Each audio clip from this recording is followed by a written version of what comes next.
साथियों, हमारे संविधान की एक और विशेषता है जो आज के युवा भारत में और भी प्रासंगिक हो गई है।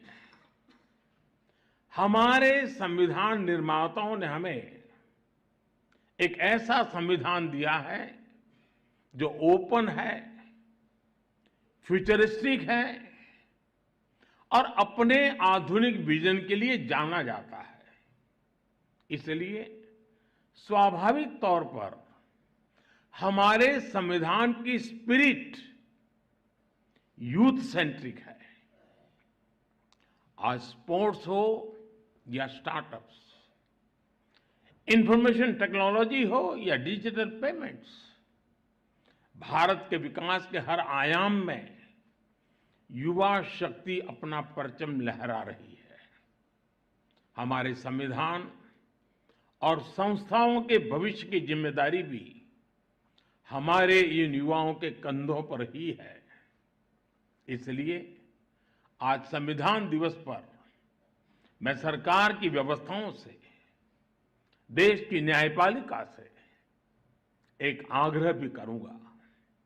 आज के युवाओं में संविधान को लेकर समझ और बढ़े, इसके लिए ये जरूरी है कि वो संवैधानिक विषयों पर डिबेट्स और डिस्कशंस का हिस्सा बने।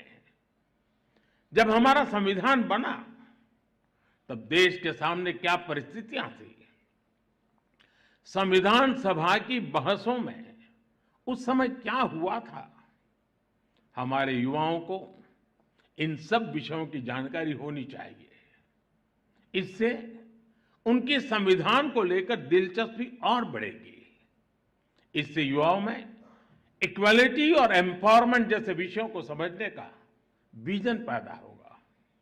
उदाहरण के तौर पर हमारी संविधान सभा में 15 महिला सदस्य थी और उनमें एक दक्षयानी वेलियाउधन वो महिला थी जो एक प्रकार से वंचित समाज से निकल करके वहां तक पहुंची थी।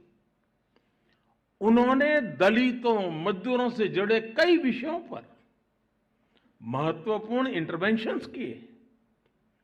दुर्गाबाई देशमुख, हंसा मेहता, राजकुमारी अमृत कौर, ऐसे ही और कई महिला सदस्यों ने भी महिलाओं से जुड़े विषयों पर अहम योगदान दिया था। इनके योगदान की चर्चा कम ही हो पाती है। जब हमारे युवा इन्हें जानेंगे तो उन्हें अपने सवालों का जवाब भी मिलेगा। इससे संविधान के प्रति जो निष्ठा पैदा होगी वो हमारे लोकतंत्र को, हमारे संविधान को और देश के भविष्य को मजबूत करेगी।